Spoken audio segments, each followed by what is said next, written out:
Prime time में हमारे साथ हैं कबीर बेदी साहब, अभिनेता निर्माता मयंक शेखर हैं, फिल्म आलोचक हैं पंकज शर्मा जी हैं, आप सदस्य हैं सेंसर बोर्ड के, कांग्रेस पार्टी के आप सचिव भी हैं, बड़े नेता हैं तस्लीम अहमद रहमानी, आप अध्यक्ष हैं MPCI और वेलफेयर पार्टी से ताल्लुक अब रखने लगे हैं जो जमात इस्लामी ने बनाई है, और जो 24 दलों का समूह इस फिल्म का विरोध कर रहा है उसमें से एक वेलफेयर पार्टी भी है। जैसा मैंने परिचय दिया सब ठीक?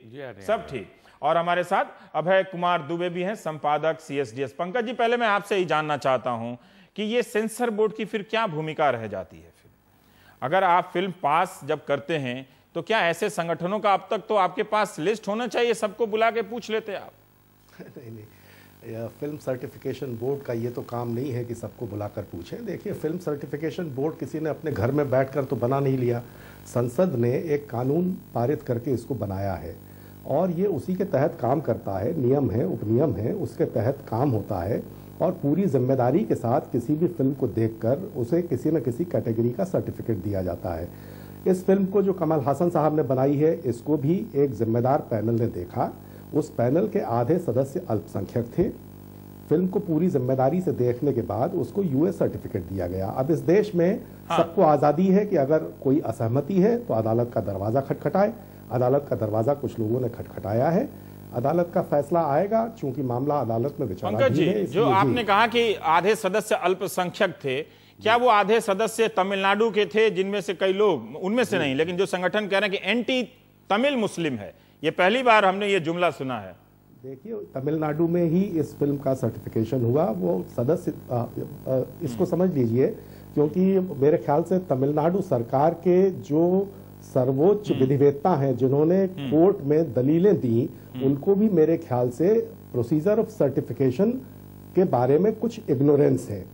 Central board of film certification के 9 रीजनल ऑफिसेज हैं, उससे 9 रीजनल पैनल्स हैं। तमिलनाडु में भी पैनल है, उस रीजनल एडवाइजरी पैनल में बहुत से एमिनेंट लोग उसके मेंबर्स हैं। जब भी कोई फिल्म कहीं सर्टिफिकेशन के लिए किसी रीजनल ऑफिस में आती है तो इस रीजनल पैनल के सदस्य उस फिल्म को देखते हैं और उसमें जिस तरह की भी फिल्म होती है उस तरह का कंपोजिशन उस पैनल का किया जाता है।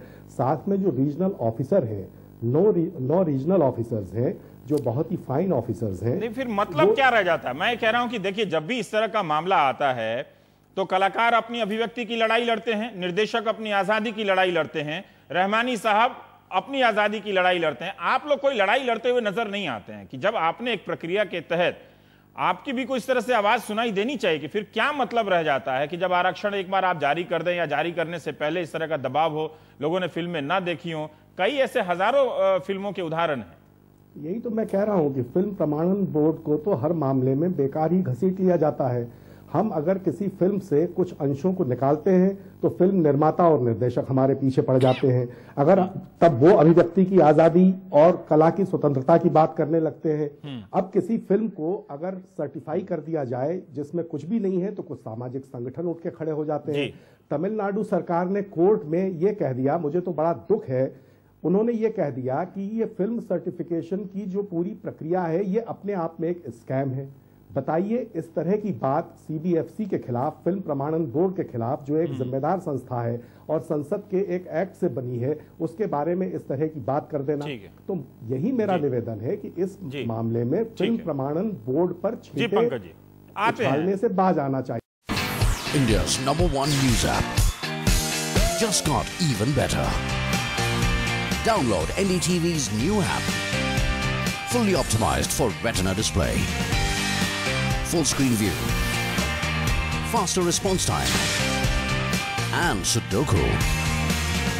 NDTV's new iPad app. Download now.